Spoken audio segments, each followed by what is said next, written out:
अखण्डमण्डलकारं व्याप्तं येन चराचरं तत्पदं दर्शितं तस्मै শ্ৰীগুৰুৱে নমো নমঃ।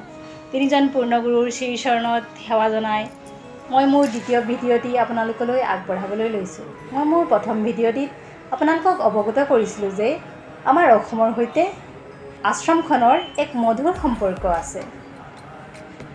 এই মধুৰ সম্পৰ্কৰ বিষয়ে আপোনালোকক জনাবলৈ হ'লে মই আমাৰ সমাধিস্থ শ্ৰী ৰাধাৰমণ গুৰুজীৰ সম্পৰ্কে আপোনালোকক অৱগত কৰিব লাগিব। কেনেকৈ ৰাধাৰমণ গুৰুজীয়ে অসমলৈ আগমন ঘটিছিল সেই সম্পৰ্কে আপোনালোকক অৱগত কৰিব লাগিব। কানপুৰৰ নৰবল তহচিল গাঁৱৰ পলহেলপুৰত শ্ৰী শ্ৰী শিৱশংকৰ মিশ্ৰদেৱৰ ঘৰত আৰু মাতৃ কান্তা জগৰাণী দেৱীৰ পুত্ৰ সন্তান ৰূপে জন্মগ্ৰহণ কৰিছিল আমাৰ জীৱন্তে সমাধিস্থ পূৰ্ণগুৰু শ্ৰী ৰাধাৰমণ গুৰুদেৱে। অন্য সন্তানৰ দৰে বা অন্য সন্তানৰ শৈশৱৰ দৰে আমাৰ গুৰুজীৰ শৈশৱ পাৰ হোৱা নাছিল। তেওঁৰ পিতৃ এগৰাকী সৎ সাধক আছিল। তেওঁ সাধনাৰ বলত গম পাইছিল যে পুত্ৰ অল্পায়ু হয়। अपनी शरीर यात्रा के दौरान जो तमाम असहनीय कष्टों को सहन करते हुए और तंत्र का कांटों भरा रास्ता जो अपनाया था, तब उनकी उम्र मात्र 13 वर्ष थी और परम पूजनीय बाबा जी अल्पायु थे। ज्योतिष शास्त्र की गणना के अनुसार 16-17 वर्ष की उम्र से अधिक उनका जीवन नहीं था, वो शरीर यात्रा नहीं थी।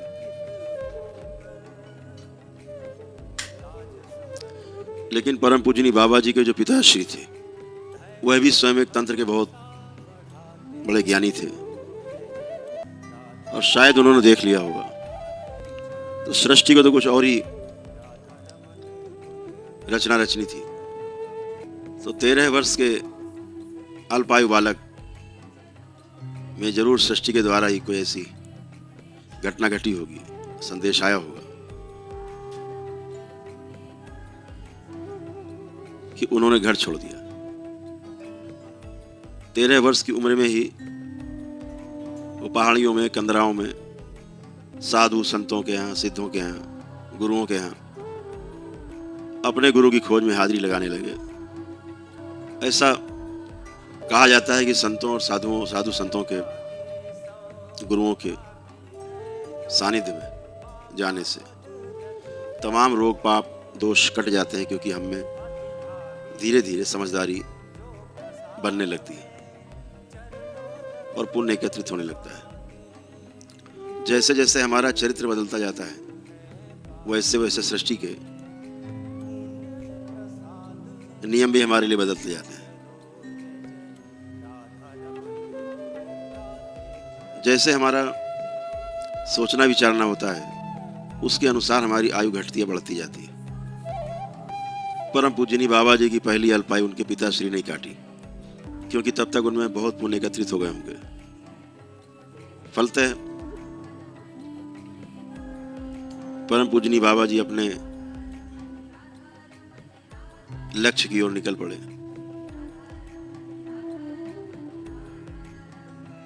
बहुत सरल होने के साथ साथ जिद्दी स्वभाव भी था।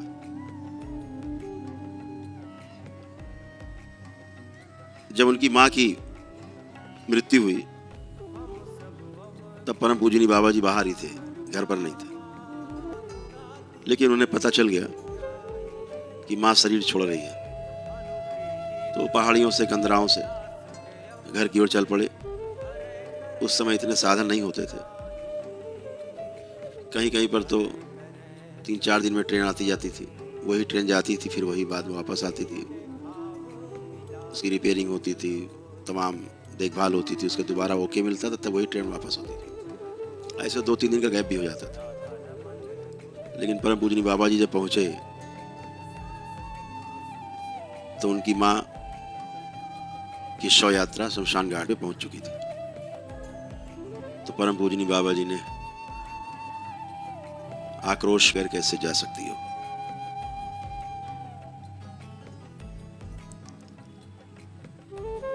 मुझसे बात करके ही जाना होगा।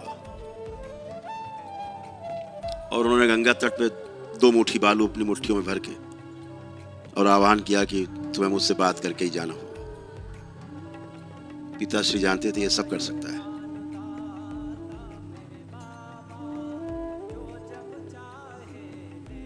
लेकिन मां मोह में न फंसे, उसकी मुक्ति हो, इसके लिए उन्होंने अपने पुत्र से, परम पूजनीय बाबा जी से आग्रह किया कि ऐसा मत करो, जिद पे अड़ गए तो हमें तो बात करना है, बिना बात किए कैसे। जैसे आप लोग कभी कभी जिद करते थे कि गुरुजी हमारे पितर चले गए, भाई चले गए, उससे बात करनी है, हमेशा हम आपको मना करते थे। सबको मना करता हूं आज भी, मत करो बात।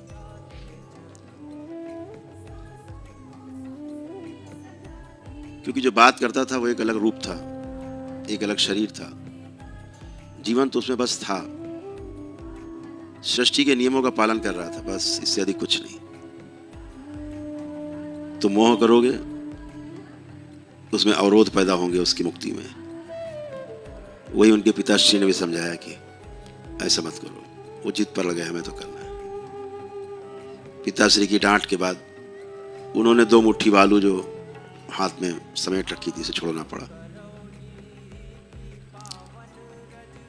अपनी 25-26 वर्ष की उम्र में बाबा जी यहां इस यात्रा में पहुंच सके थे कि मुर्दे को जिंदा करके बात कर सकते थे। इससे संदेश मिलता है, यह तंत्र है, यह एक व्यवस्था है, और व्यवस्था में जीने से ही सुख है। लेकिन तंत्र से सब कुछ संभव है। सृष्टि के इन 5 तत्वों के जो आधार हैं, उन पर नियंत्रण संभव है, और उस पर नियंत्रण होने के कारण ही आज परम पूजनीय बाबा जी के तप और तपस्या से, मां की शक्ति से, उसके संरक्षण से आप सब यहां आके स्वस्थ होते हो, एक दिन में स्वस्थ होते हो। ये उसी का प्रमाण है।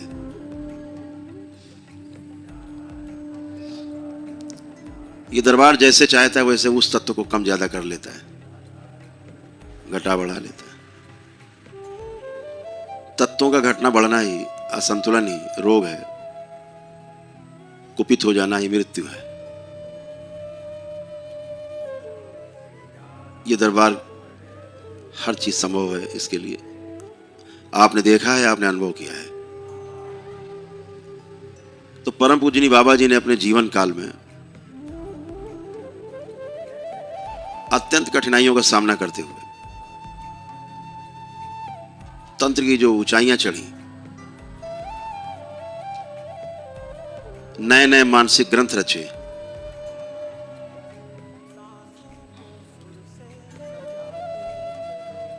वो कठिनाइयां आपके सामने नहीं आने वाली है।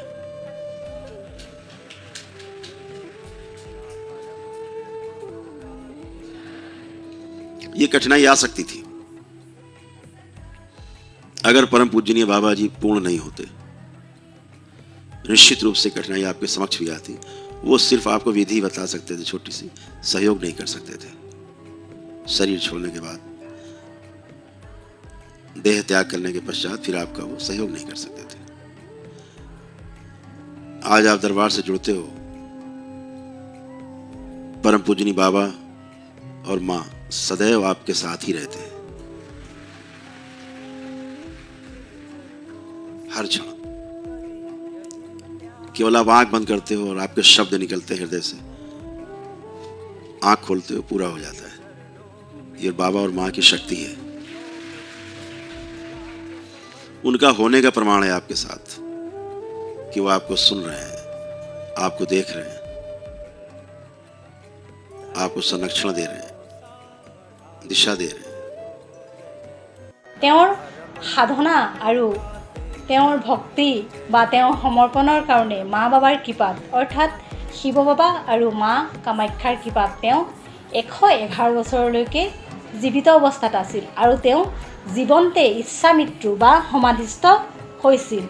যিজন ব্যক্তিক তেওঁৰ দেউতাকে কৈছিল যে অল্পায়ু, অন্য সন্তানৰ দৰে তেওঁ সক্ষম নাছিল। তেওঁ পিতৃৰ পদ অনুসৰণ কৰি তন্ত্ৰবিদ্যাৰ প্ৰতি তেওঁ বৰ আকৰ্ষিত হৈছিল। আৰু তন্ত্ৰৰ সম্পৰ্কে জানিবলৈ তেওঁৰ মনত নানান প্ৰশ্নৰ উদয় হৈছিল। আৰু সেই প্ৰশ্নৰ বা সেই জিজ্ঞাসাক অৱলম্বন কৰি তেওঁ ঘৰৰ পৰা 13 বছৰ বয়সতে ওলাই গৈছিল আৰু বহুতো সাধু সন্তক তেওঁৰ সুধিবলগীয়া বা কৰিবলগীয়া প্ৰশ্নখিনি কৰিছিল। কিন্তু তেওঁলোকৰ পৰা সেই প্ৰশ্নৰ উত্তৰ বা তেওঁলোকে দিয়া প্ৰশ্নৰ উত্তৰত তেওঁ সন্তুষ্ট হ'ব পৰা নাছিল। এইদৰে তেওঁ বহুতো মঠ মন্দিৰ পৰিভ্ৰমণ কৰি অৱশেষত উপস্থিত হৈছিলহি আমাৰ অসমৰ কামাখ্যা মাৰ মন্দিৰত। আমাৰ অসমত থকা কামাখ্যা মন্দিৰক বা মা কামাখ্যাক তন্ত্ৰৰ সম্ৰাজ্ঞী বা তন্ত্ৰৰ ৰাণী বুলি কোৱা হয়। অৰ্থাৎ য'ৰ পৰা তন্ত্ৰ আৰম্ভ হয় আৰু য'ত তন্ত্ৰ শেষ হয়।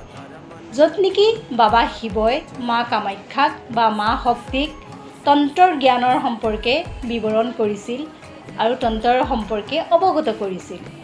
এইদৰে তেওঁ মা কামাখ্যাৰ সেৱা শুশ্ৰূষা কৰি 20 বছৰ বয়সলৈকে মা কামাখ্যা মন্দিৰতে তেওঁ সন্ন্যাসী হিচাপে আছিল। অৱশেষত তেওঁ 20 বছৰ সম্পূৰ্ণ হোৱাত নিজৰ জন্মস্থানলৈ ঘূৰি গৈছিল। তেতিয়া তেওঁৰ বয়স 20 বছৰ। তেওঁ যেতিয়া উভতি গৈছিল তেতিয়া তেওঁ গম পাইছিল যে তেওঁৰ মাতৃক অৰ্থাৎ ককাকৰ যি সম্পত্তি ভাগ বিতৰণ হৈছিল সেই ভাগ বিতৰণ হোৱাৰ ফলত মাকে পৈতৃক সম্পত্তি লাভ কৰিছিল। গতিকে পলহেলপুৰত থকা তেওঁলোকৰ পৈতৃক সম্পত্তিখিনি তেওঁলোকে নিজৰ পৰিজন বা পৰিয়ালৰ মাজত ভাগ বিতৰণ কৰি তেওঁলোকে ককাকে যি মাকক পৈতৃক সম্পত্তি প্ৰদান কৰিছিল বৰহী গাঁৱত, তেওঁলোকে তাত আহি নিজৰ ঘৰ বাৰী স্থাপন কৰি তাত থাকিবলৈ আৰম্ভ কৰিছিল। আৰু তেনে সময়ছোৱাত দেউতাকে ভাবিছিল যে বয়সো হৈছে, বয়স 20 বছৰ হোৱা মানে যথেষ্টই হ'ল, গতিকে ৰাধাৰমন গুৰুজীক বিয়া পাতি দিয়া হওক।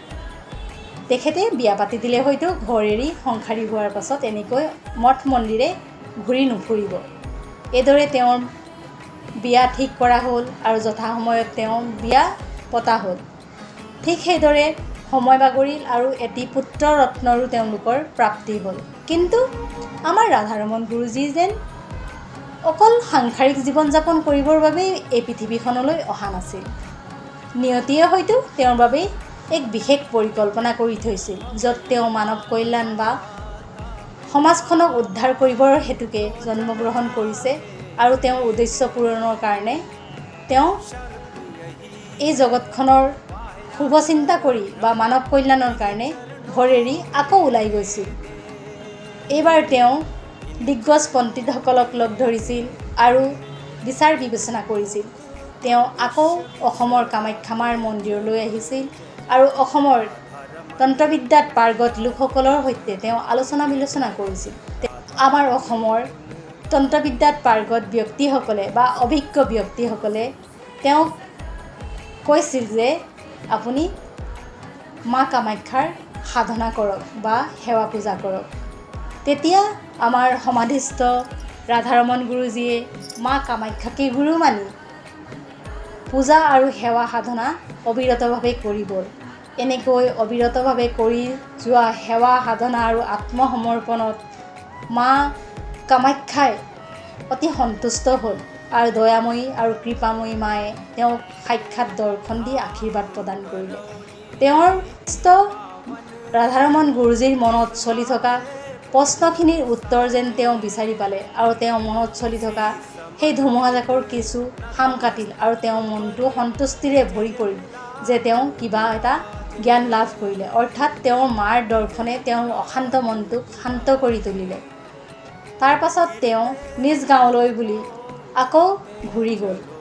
তেওঁ খুব শান্ত আৰু সৰলভাৱে জীৱন যাপন কৰিছিল। তেওঁ কৃষি কৰ্মতো নিজকে নিয়োজিত কৰিছিল আৰু ওচৰতে থকা শিৱ মন্দিৰ ভাগত তেওঁ নিয়মিতভাৱে পূজা পাঠ কৰিছিল। নিয়মিতভাৱে পূজা পাঠ কৰাৰ বাহিৰে তেওঁ বিশেষ কথা বতৰা কাৰো লগত আদান প্ৰদান নকৰিছিল বা বিশেষ কথা বতৰা তেওঁ সকলোৰে লগত নাপাতিছিল। তেওঁ এনেদৰে সাধনা কৰি গ'ল আৰু সাধনা কৰাৰ ফলত লাহে লাহে তেওঁৰ বিষয়ে কিছুসংখ্যক লোকে অৱগত হ'ল আৰু ৰাজনৈতিজ্ঞ, ব্যৱসায়ী বা গৃহস্থী বা এনেধৰণে জনসাধাৰণৰ সমাগম হ'বলৈ ধৰিলে তেওঁৰ ওচৰলৈ তেওঁলোকৰ সমস্যাবিলাকৰ সমাধান বিচাৰি। আৰু গুৰুজীয়ে সকলোকে তেওঁলোকৰ সমস্যাবিলাকৰ সমাধান প্ৰদান কৰি গ'ল ক্ৰমান্বয়ে। কিন্তু আমাৰ গুৰুজীৰ সম্পৰ্কে গাঁৱৰ দুই এজন ব্যক্তিয়েহে সম্পূৰ্ণৰূপে জ্ঞাত। আমাৰ গুৰুজীৰ সম্পৰ্কে যদি আমি জানিব বিচাৰোঁ গুগলত ছাৰ্চ কৰিলেও পোৱা নাযায়, কাৰণ তেওঁ অতি শান্তভাৱে বিচ্ছিন্নভাৱে অতি শান্ত ৰূপত দান দক্ষিণা গ্ৰহণ নকৰাকৈ মানৱ সেৱা বা মানৱ কল্যাণ কৰি গৈছিল। গতিকে গুৰুজীৰ সম্পৰ্কে আমি গুগলত ছাৰ্চ কৰিলেও একো বিচাৰি নাপাম তেওঁৰ সম্পৰ্কে। এইদৰে দিন বাগৰিল, বহু সংখ্যক লোকৰ আগমন ঘটিল। তাৰে ভিতৰত প্ৰয়াত সমাধিস্থ আমাৰ শ্ৰী পৰম পূজ্য ৰাধাৰমণ গুৰুজীৰ ওচৰলৈ অহা এজন ব্যক্তি আছিল আমাৰ বৰ্তমানৰ গুৰুজী শ্ৰী শ্ৰী সন্তোষ সিং ভদৰীয়াদেৱ। তেখেতে গুৰুজীৰ ওচৰলৈ আহিছিল তেওঁৰ মনত থকা প্ৰশ্ন আৰু জিজ্ঞাসাৰ উত্তৰ বিচাৰি। সেইদিনাখন পৰম পূজ্য সমাধিস্থ গুৰুজীয়ে বৰ বিশেষ কথা বতৰা পতা নাছিল আমাৰ সন্তোষ সিং ভদৰীয়া গুৰুজীৰ সৈতে, মাথো কৈছিল তুমি আহাৰ গ্ৰহণ কৰিবা। তেতিয়া আমাৰ বৰ্তমানৰ গুৰুজী প্ৰতিজ্ঞা কৰিছিল বা পণ কৰিছিল যে তেওঁ অন্ন গ্ৰহণ নকৰে। বৰ্তমানৰ আমাৰ গুৰুজী শ্ৰী সন্তোষ সিং ভদৰীয়াদেৱক গুৰুজীয়ে অন্ন গ্ৰহণ কৰিবলৈ ক'লে আৰু তাৰ পাছত আমাৰ গুৰুজী সমাধিস্থ গুৰুজীৰ ওচৰৰ পৰা উভতি আহিল নিজৰ কৰ্মক্ষেত্ৰলৈ। আৰু সেইদিনাখনে এখন অভ্যৰ্থনা সমিতিত গুৰুজীক নিমন্ত্ৰণ কৰা হৈছিল, য'ত নেকি খোৱাৰ ব্যৱস্থা কৰা হৈছিল বা অতিথি শুশ্ৰূষা কৰাৰ ব্যৱস্থা কৰা হৈছিল আৰু সকলোকে খাবৰ বাবে নিমন্ত্ৰণ জনোৱা হৈছিল। তাৰে মাজত নিমন্ত্ৰণ জনোৱা হৈছিল আমাৰ বৰ্তমানৰ গুৰুজী শ্ৰী সন্তোষ সিং ভদৰীয়াদেৱক। আমাৰ গুৰুজীয়ে যেতিয়া অন্ন গ্ৰহণ নকৰোঁ বুলি ক'লে, তেতিয়া তেওঁৰ সহকৰ্মী বন্ধু বান্ধৱ সকলোৱে একেমুখে ক'লে যে আপুনি যদি অন্ন গ্ৰহণ নকৰে আমিও অন্ন গ্ৰহণ নকৰোঁ। অৱশেষত উপায়ন্তৰ হৈ আমাৰ গুৰুজী সন্তোষ সিং ভদৰীয়াদেৱে অন্ন গ্ৰহণ কৰিবলৈ বাধ্য হ'ল। তেতিয়া তেওঁৰ আমাৰ পূৰ্ণগুৰুৱে কৈছিল যে তুমি আহাৰ গ্ৰহণ কৰিবা। সেই কথাষাৰ মনত পৰিল। এনেকৈয়ে দিন বাগৰিল। আমাৰ বৰ্তমানৰ গুৰুজীয়ে আমাৰ সমাধিস্থ পূৰ্ণগুৰুজীৰ ওচৰলৈ অহা যোৱা অবিৰতভাৱে কৰি থাকিল। এনেকৈ দিন বাগৰিল আৰু 111 বছৰত গুৰুজীয়ে ওচৰ চুবুৰীয়া লোকসকলক মাতি অৱগত কৰিলে যে তেওঁ জীৱনতে সমাধিস্থ হ'ব বিচাৰে আৰু তেওঁক কেনেকৈ সমাধিস্থ কৰিব লাগিব বা তেওঁক কেনেকৈ সমাধিস্থ কৰা হ'ব সেই সম্পৰ্কে তেওঁ জনালে বা কোন ঠাইত তেওঁক সমাধিস্থ কৰা হ'ব সেই সম্পৰ্কে জনালে। আৰু তেওঁলোকক ক'লে যে তেওঁলোকে যাতে ভয় নকৰে, কাৰণ তেওঁক সমাধিস্থ কৰাৰ লগে লগে প্ৰচণ্ড তুষাৰ বৃষ্টিপাত আৰু ধুমুহা বতাহৰ সৃষ্টি হ'ব। আৰু সেই নিৰ্দিষ্ট সময়কণত আমাৰ জীৱন্তে সমাধিস্থ পূৰ্ণগুৰুদেৱৰ শৰীৰৰ পৰা এক অদ্ভুত অপূৰ্ব জ্যোতিৰ প্ৰতিফলন হৈছিল আৰু চৌদিশ আমোল মোলাই গৈছিল সুগন্ধিৰে। তেওঁ যেনেকৈ আদেশ প্ৰদান কৰিছিল সেনেকৈয়ে আমাৰ গুৰুজীক সমাধিস্থ কৰা হ'ল। আৰু সমাধিস্থ কৰাৰ লগে লগে প্ৰচণ্ড ধুমুহা বতাহৰ সূচনা হৈছিল। গাঁওবাসীয়ে মনতে সাহস পাইছিল, কাৰণ গুৰুজীয়ে তেওঁলোকক আগতীয়াকৈ অৱগত কৰিছিল যে তেওঁক সমাধিস্থ কৰাৰ লগে লগে ধুমুহা বতাহৰ আৰম্ভ হ'ব। বহুতো ঠাইত ওচৰ চুবুৰীয়া বহুতো ঠাইত বহুতো গছ গছনি প্ৰকাণ্ড প্ৰকাণ্ড গছ গছনি পৰি বিধ্বংসীৰ সৃষ্টি কৰিছিল। কিন্তু গুৰুজী সমাধিস্থ হ'ল। তাৰ পাছত কিছু সময়ৰ পাছত সেই ধুমুহা বতাহো সাম কাটিল। সেইদৰে গুৰুজীৰ জীৱন্তে সমাধিস্থ গুৰুজীৰ সমাধিলৈ দুই এজন লোকৰ আগমন ঘটিবলৈ ধৰে। সেই তেনেদৰে দুই এজন লোকৰ যি আগমন ঘটিছিল গুৰুজীৰ সমাধিলৈ, অবিৰতভাৱে অহা যোৱা কৰি থকা এজন ব্যক্তি আছিল আমাৰ বৰ্তমানৰ গুৰুজী শ্ৰী সন্তোষ সিং ভদৰীয়াদেৱ। भारत एक है, भारत एक है, साउथ भारत अलग है। खान पान पहनावा थोड़ा अलग है, भाषा थोड़ा अलग है, लेकिन विचार एक है। विचार एक है। सबके हृदय में रहता है मेरा भारत महान। আজিলৈ আমাৰ ভিডিঅ'টি বৰ দীঘলীয়া নকৰোঁ। ইয়াৰ পৰৱৰ্তী অংশত আমাৰ বৰ্তমানৰ গুৰুজীক কেনেকৈ আমাৰ সমাধিস্থ গুৰুজীয়ে স্বপ্নত দেখা দি দীক্ষা দিছিল আৰু আশ্ৰমখন স্থাপন কৰিবৰ কাৰণে আদেশ প্ৰদান কৰিছিল সেই সম্পৰ্কে আপোনালোকক অৱগত কৰিম আৰু নতুন এটি ভিডিঅ'টিলৈ অতি সোনকালে আপোনালোকৰ আগত উপস্থিত হোৱাৰ প্ৰতিশ্ৰুতিৰে মই দেৱাংগনাই আপোনালোকৰ পৰা বিদায় ল'লোঁ।